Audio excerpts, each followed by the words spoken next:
because the left has pushed politics into everything. I hope that this is just another reminder to conservatives and liberals and others alike.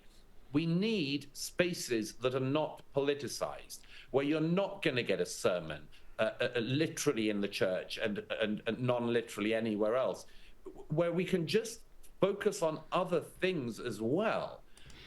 Well, here we are with the inimitable Douglas Murray. He's appearing on Sky News Australia, and the interviewer is asking him about the lefty activist female bishop who lectured Donald Trump during a service after the inauguration earlier this week. And yes, I saw part of it. We'll probably see part of it in this clip. We will see part of it. And yeah, it's pretty shameless. And it was an Episcopal church, I believe. And frankly, I don't even think women should be bishops. I'm just going to say it. I wasn't raised as a Christian, by the way. I do believe in God. I believe in a creator. And obviously I'm culturally a Christian because I was born and raised in America and I am of British descent. But I wasn't raised in the church or anything like that. But yeah, doesn't it say somewhere in the New Testament that women are not meant to be bishops or priests or anything like that? Correct me if I'm wrong. I really don't know much about this kind of stuff. But well, I'll tell you another story about this perhaps later in the clip. Let's get into the clip now and see what they have to say about that pretty shameless activist preaching by this woman bishop. I need to talk about this woke bishop who went on a wild activist rant during a church service for Donald Trump. Here's a reminder of what happened, and I think that J.D. Vance's face really says it all. I ask you to have mercy upon the people in our country who are scared now. There are gay, lesbian, and transgender children in Democratic, Republican, and independent families, some who fear for their lives. Now, this Bishop, Marianne Edgar Bood, has now gone on a press tour of America. Here she is on The View, who are, unsurprisingly, gushing over her.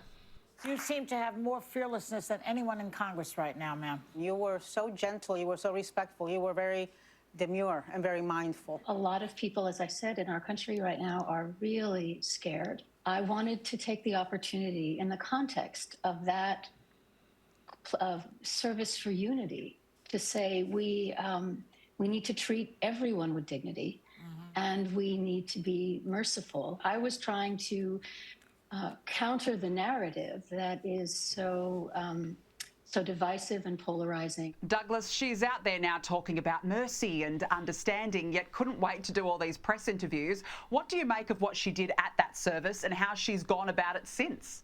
Well, before Douglas Murray replies, I'll just jump right back in. Well, of course, all the lefties, the bleeding hearts, will be saying that we can't just deport millions of people. I mean, think of the children, think of the tears, Oh no, if somebody's crying at the border, I guess we just better open the border and let all of the third world in.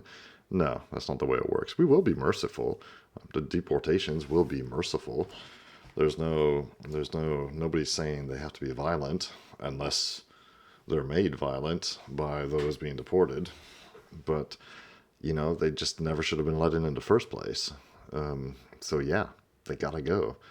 And as for the children, the anchor babies who are born here and all that, well, they can blame their parents for their situation because their parents were let in. And I agree. I agree. Don't get me wrong now. I don't blame immigrants for immigrating to a country. I'm an immigrant, for God's sake, in Belgium. Been here for over 30 years. But, and it's, a legal immigrant, of course, but even apart from that, even the illegals, I don't actually blame them for pouring into the United States across the border. I don't blame them. I blame the leaders of the United States who have not only let this happen, but have encouraged it to happen. And they've encouraged the NGOs who are in Central and South America and around the world actually promoting mass migration towards the United States. I blame all those people. The illegals, yeah, of course, they got to go back. There's just no doubt about it. You have the anchor babies and their families and all that. Yep, they got to go back. But don't blame them for it. But I think the people who let them in, they need to be paid. They need to be punished for that too. They absolutely need to be held accountable. Now let's get into Douglas Murray's response about this lefty bishop.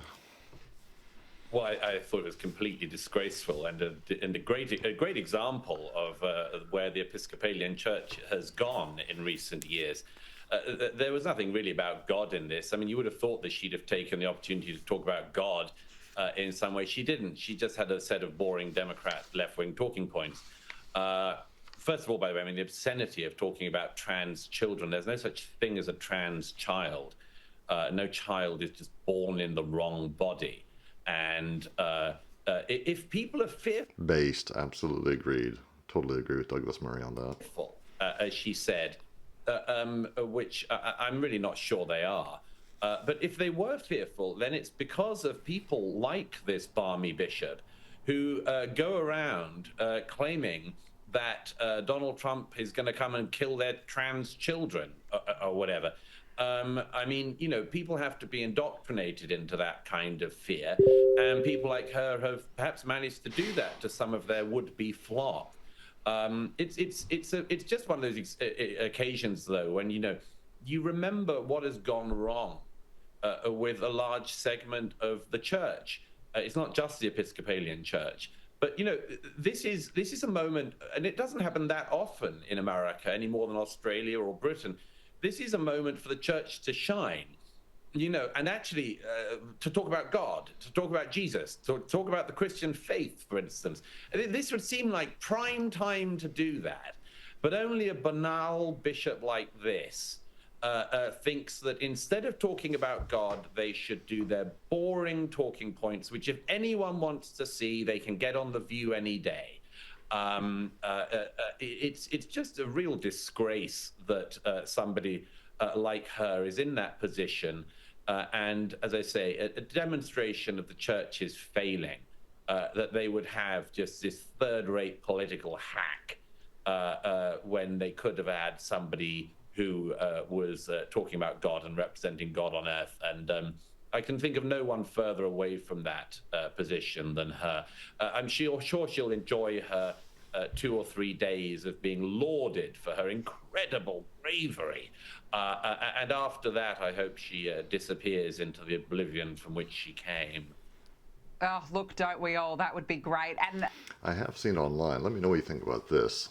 Because whenever something like this happens, the conspiracy theorists or the strategists always come out online. And I think I saw this on 4chan, where somebody said that, you know, somebody's asked, why on earth would Trump go to this church, to this particular church? I mean, the slightest amount of research could have shown that this so-called bishop is an activist, a lefty activist, and would be very likely to give this kind of sermon or make these kind of points during what is meant to be a religious service.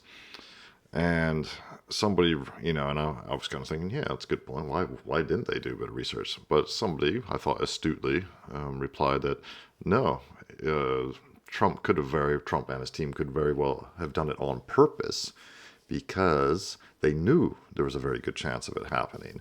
And it just provided another great opportunity for the lefties, the activists, the monsters, basically. I mean, I'm not calling her a monster, but the destructive, I want to choose my words wisely, the forces of disorder and discivilization and the forces of destruction to reveal themselves. It was a perfect opportunity for her to reveal herself and to reveal that the Episcopal Church, is infiltrated with these types of people. They are everywhere. This is everywhere. This is like a cancer that has spread across the West. And Trump sat there and listened to her. And of course, afterwards, he released a great tweet slamming her. But the fact is, he let her do her thing in public, and not just in public, but in front of the world, because of course it was filmed, because Trump was there. And it's just a great way to let them expose themselves. I thought that was quite a good point. Let's get back to this clip. And Donald Trump overnight's also demanded a public apology. He's posted to Truth Social saying the so-called bishop who spoke at the National Prayer Service on Tuesday morning was a radical left hardline Trump hater. She brought her church into the world of politics in a very ungracious way. Douglas, Trump is right here. What business did she have? And it goes to what you alluded to before, turning what was meant to be a great church service into a political one. It's so strange. I mean, just to demonstrate, that there should be such a thing as consistency, I wouldn't have wanted to hear a sermon from a very right-wing bishop explaining how tough we should be on illegal migrants either. I mean, she said we've got to have mercy on illegal migrants and how scared they are. And I mean, that's just ridiculous. I mean, you can just do that forever.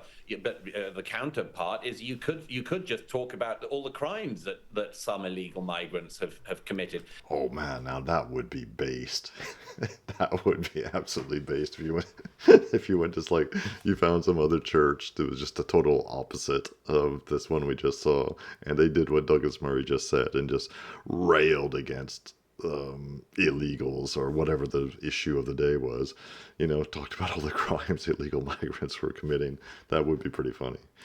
But again, who wants to hear that? But he's right. Who wants to hear that? From a pulpit.